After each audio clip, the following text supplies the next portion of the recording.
A man shared that when he moved into his new house, he found the one next door unsettling. The peeling paint, the overgrown yard, and the always shut windows made it seem like no one had lived there for a long time. He asked the neighbors about the owner, but everyone avoided the topic. Some said the house had been empty for years, while others simply changed the subject, as if they didn't want to talk about it.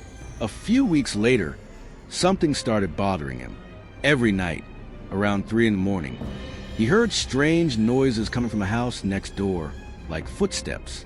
Thinking it might be an intruder or a homeless person taking shelter, he installed a security camera facing the house. The next day, when he reviewed the footage, a chill ran down his spine. He saw someone clearly walking into the house through the front door, but never leaving. He was intrigued. Maybe he had missed something in the video, so he decided to pay closer attention. The following nights, the same thing happened. At 3 a.m, the figure would appear, walk to the door, and go inside. But there was never any record of anyone leaving. Curious, he called a friend, and during the day, they went to investigate. The door was unlocked, and when they pushed it open, the old would let out a loud creak. Inside, the place was completely abandoned. There was no furniture. Dust had built up everywhere, as if no one had lived there for years, but the smell of dampness and something else in the air unsettled them. They explored the rooms one by one. Everything seemed normal until they reached the last room at the back of the house. When they opened the door, a shiver ran down their spines. On the floor, there were fresh footprints, as if someone had been there recently. But what terrified them the most was what they saw on one of the walls. Someone had written in large letters, "Don't look at it." Frightened, his friend wanted to leave immediately, but the man felt an inexplicable urge to look around. And then he saw it. In the dark corner of the room, something was crouched. A thin, pale figure with deep-set eyes. And when it grinned, its mouth stretched too wide, the skin so thin it looked ready to tear. The thing slowly stood up. Before he could react, the creature lunged. The man stumbled backward and bolted out of the house, feeling as if it was right behind him. He and his friend ran and never looked back. Later, he decided to erase the camera footage. He didn't want to know who or what was entering that house every night. But one question kept haunting him. If that thing had been inside all along, then who was the person walking in every night? A couple had recently moved into a new neighborhood, a quiet place where everyone seemed to know each other. But something about the area made them uneasy.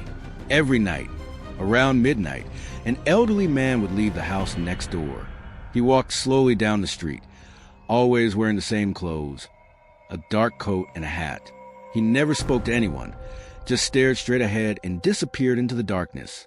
One day, the couple mentioned the neighbor to the elderly woman across the street. Her reaction was strange. Her face turned pale, and her expression grew tense. "Don't talk about him," she said before shutting the door. That only made them more curious. Who was that man? Why did everyone seem to avoid him? They decided they would try to speak to him the next night. But when midnight came and they looked out the window, the man was already walking, just like always. They stepped outside and called out. "Good evening, sir," they said. But he didn't respond. He didn't slow down, didn't look to the sides. He just kept walking. That's when the couple noticed something strange.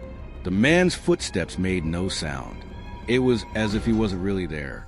The next day, even more intrigued, they decided to knock on the man's door during the day, but no one answered. All the windows were shut, and the house looked like it had been abandoned for years. They asked another neighbor if he knew anything about the man, but his response sent chills down their spines. "That house has been empty for years," the neighbor said. "The last person who lived there was an old man who lived alone, but he died a long time ago." The couple fell silent. They tried to argue, to explain that they saw the man every night, but the neighbor just shook his head and closed his door. That night, when the clock struck midnight, they waited by the window, and once again the man appeared. But now, knowing the truth, he seemed even more terrifying. He walked with the same silent steps, but this time he stopped in front of their house. For the first time, he looked directly at them and smiled. A young man said he had moved into a small but cozy apartment. It was his first place on his own, and everything seemed peaceful until a few nights later, when he started hearing a strange sound coming from the bedroom wall. At first, he thought it was just the pipes or the usual noises of an old building, but then he noticed something disturbing. It wasn't just a sound. It was whispers. The voices were low, almost imperceptible, like someone murmuring on the other side of the wall. He tried to ignore it, convincing himself it was just a neighbor talking on the phone late at night. But the next morning, on his way to work, he casually mentioned it to the building's janitor. "The neighbor next to my apartment talks loudly at night. The walls here aren't very soundproof, huh?" The janitor stopped and frowned. "Neighbor? No one lives in the apartment next to yours. That place has been sealed off for years." The young man felt a chill run down his spine. That night, lying in bed, he waited to see if the sound would return. And exactly at 3 a.m, the whispers started again. This time, he decided to get closer to the wall, try to make out what they were saying. The words were slow, muffled, but he managed to distinguish one clear sentence. "I see you." His heart pounded. He pulled away from the wall immediately, but the whispers continued. Now they seemed closer. The next morning, he decided to check the apartment next door. He went to the door and tried the handle. It was locked. He knocked a few times. Nothing. Then he noticed something strange. The peephole on the door was completely dark, as if someone was on the other side, watching him. He took a step back, feeling uneasy. He returned to his apartment and tried to forget about it. But that night, the whispers returned, louder. They were no longer just coming from the wall. Now, they seemed to be inside the room. He turned on the light and looked around. Nothing.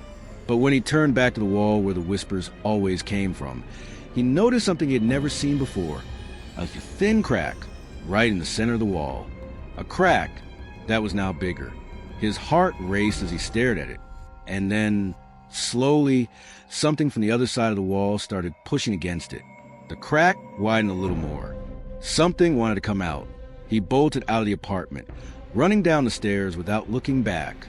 He tried calling the janitor, but his hands were shaking. He knew he could never sleep there again. That night, he stayed at a friend's place. The next day, he returned to grab his things and asked the janitor to go with him.